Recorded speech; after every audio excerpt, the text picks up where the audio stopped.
So good afternoon. My name is Denise Driehaus, and thank you all for being here.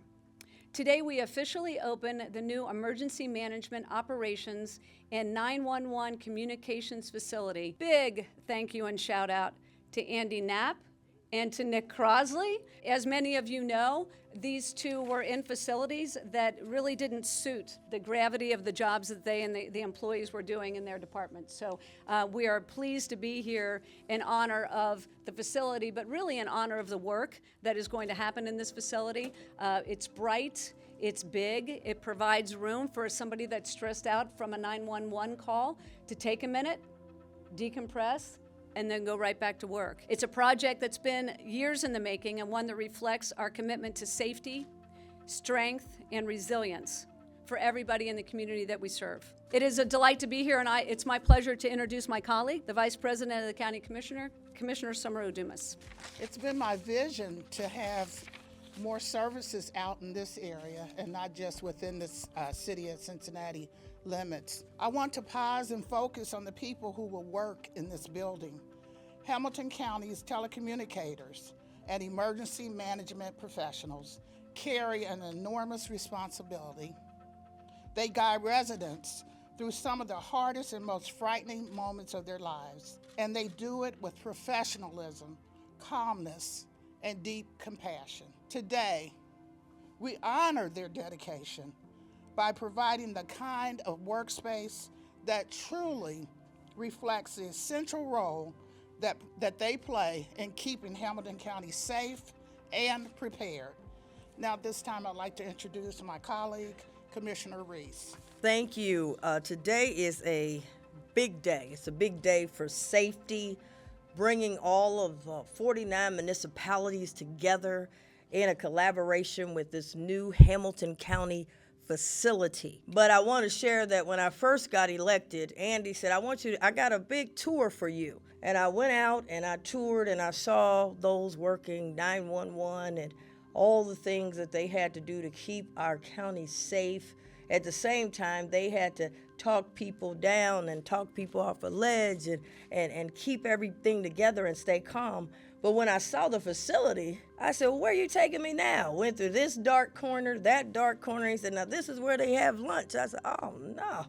And he said, I got one more spot to show you. I said, no, you don't have to show me. You don't have to convince me. He said, well, we're hoping one day that we'll be able to have a facility and we'll be able to come together. And he said, I'm working with Nick on this and we'll be able to have some. So it was just a concept then.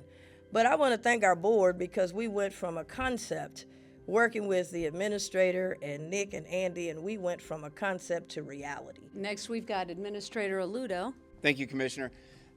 Before I just get started here, I do want to just say, as I came into the room today, I bumped into just so many different people that I know from the 911 center who've worked in the 911 center in the past, EMA professionals who've worked in this field in the past.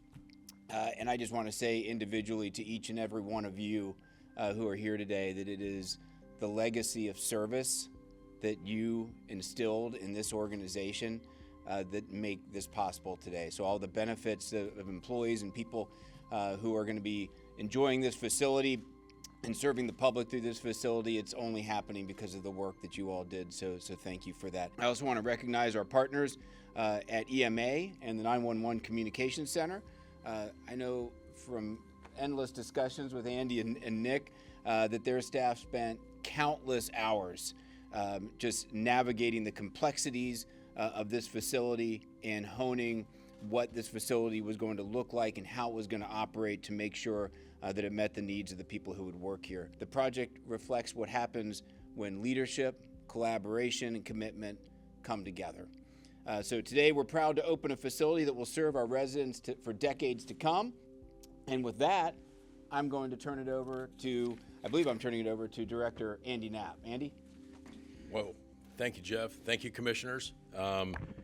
This day has been a long time coming. We've worked very hard on this. So excuse me for being emotional, but that is me. Our organization's been around since 1949, and it's only been in four existing buildings, and this is our fourth. So today we're opening up our fourth So we'll take good care of it. I can promise you that.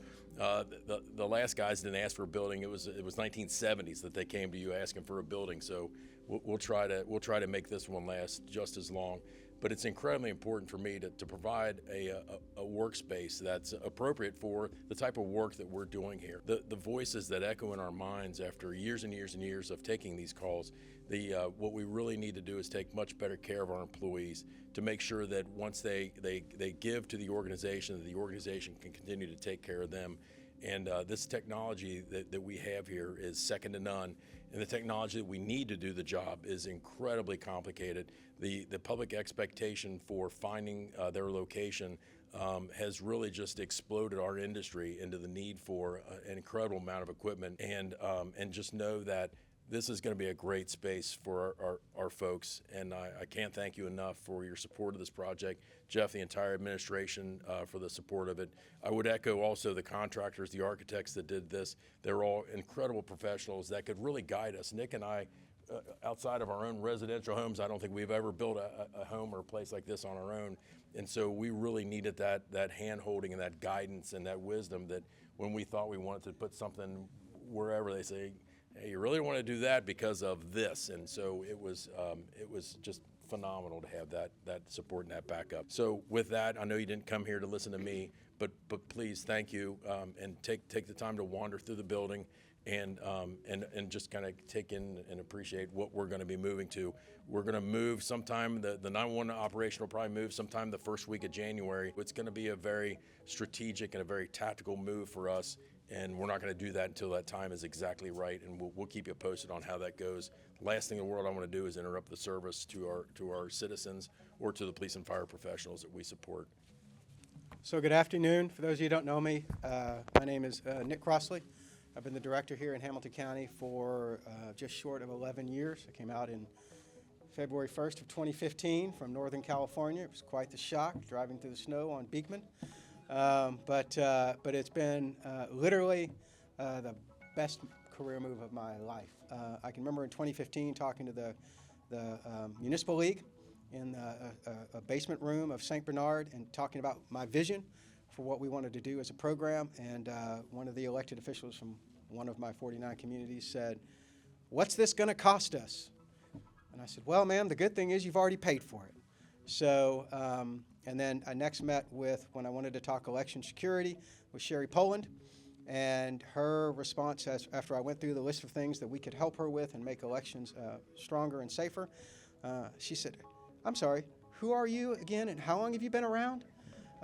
Which was, to me, was both a little shocking, but also a challenge, right? And now we work closely with all of our communities. We have lots of resources available for our communities, several of the members here who take advantage of those resources. And then we also work closely to ensure the election security of the county every time there's an election, not just for the major election. So all that being said, I do want to recognize if the emergency management staff, several of them are standing in the back of the room, but if you work for emergency management, Ryan is hiding back there by the door, Morgan, Hannah, everybody in the back of the room. So we are the Emergency Management Agency, so we're an independent countywide agency that works for a separate board of elected and appointed officials. We serve all 49 communities. We're the liaison with the state and federal levels of emergency management. It's been rewarding and challenging to develop our program. We are nationally accredited as a program, so that's capital P, which means Hamilton County is an accredited emergency management program. And it is one of 26 counties in the United States that are currently accredited. And anybody who's been through accreditation, law enforcement, fire, whatever else is in your public health, accreditation is painful but very worth it. And so it's been quite the challenge. I do want to recognize specifically, so I've built out this is my 4th emergency operations center that I've helped design. It's a science, but it's not rocket science. I've never built a building. I've never had to guide everything from where power outlets go to the actual EOC. I want to recognize Assistant Director Morgan Peterson. So when you talk about getting emotional, stand. You need to stand. So I'm just saying, if I can get a round of applause for Morgan. So Everybody contributed to the design of the facility, so that's everything from Ryan came up with the design of an employee experience area, so that's so people can, I guess, sit around and confab. I'm old. But it gives them a space to, as Commissioner Driehaus said and the commissioners mentioned, for employees to really get together and develop creative solutions and ideas, all the way down to literally where the outlets are in a room. And Morgan, so I am the visionary, so I do have an idea, and my skill is people skills, I think. But Morgan was the detail person and the one who kept me on track when I would forget something major. So I just wanted to acknowledge that and appreciate that. I've been telling her that all week, but you know, she's going on vacation tomorrow, and I told her, yes, you need to shut off and walk away for a week and enjoy your Christmas. Thank you to the residents of Hamilton County. We appreciate your support. Thank you to my board that's here, and we hope to continue the excellence that we've been putting in place these last several years. Thank you. Next is Karen Brownlee, State Representative. She's going to read, I think, a portion of her proclamation. I do want to recognize that Connor Morton has joined from the St. Bernard City Council. Thank you for being here, Connor. Karen Brownlee. Thank you, Denise. And I promise I won't bore you by reading the whole proclamation. I'm Karen Brownlee, State Rep for District 28, so it encompasses a lot of these northern suburbs. And my background, I'm actually a new politician. My background is as a social worker, and most of the work that I've done is to help children and families stay safe. And with that, safety is a social contract. And that is why I am here today to commend the determination, the dedication, and the collaboration between Springdale, between the county, and between all 49 municipalities to make this a reality. That social contract for the folks who work at EMA and 911 is also between the workers and the residents that they serve. And so I'm extremely heartened to see how well we are treating our EMA and 911 workers who take care of us every single day. They absorb, I know you guys out there are tough guys, but you absorb a lot of secondary trauma. The work is extremely hard. And we're incredibly proud of the work that you do, and I'm particularly glad to be part of this county and this organization that shows some love back to you. So with that, this beautiful commendation from the State House. Thank you. So we do a photo now. Thank you, Representative. Always glad to see you. Always glad that you're here. Next is the mayor. Mayor Hawkins, Mayor of Springdale, to say a few words about this wonderful facility in his neck of the woods. Thank you and good afternoon. I'm Lawrence Hawkins III, Mayor of the City of Springdale, and I have to say again, Hamilton County has always been a wonderful partner with the City of Springdale. This center coming to the City of Springdale is exciting and an amazing addition to our city. And you know, to the commissioners, we have plenty of space to make your visions come true if you want to bring other things to us. This facility is truly state-of-the-art, and there's nothing more important than our first responders, whether it's police, fire, our dispatchers. They're the ones that keep us safe. And so for them to have a place like this to work and to be able to facilitate what goes on with the rest of our first responders is critical. I have to say that, you know, being on the front lines of emergency management, not just for the county, but for the whole region, is an amazing honor. And we truly appreciate it. And on behalf of all the city of Springdale, welcome. Thank you. All right, I believe that's it. We do have a ribbon cutting that we're going to do. I just want to thank once again all of you. Congratulations to all of you. Congratulations especially to Nick and Andy for this facility. The residents of Hamilton County are benefiting from this today. They will benefit from this new facility. So thank you so much for being part of the collaboration. And with that, I think we're going to cut a ribbon. After that, it's my understanding we all get to take a tour, am I right? Yes. We're taking a tour after the ribbon cutting, so hold tight and we'll get to that.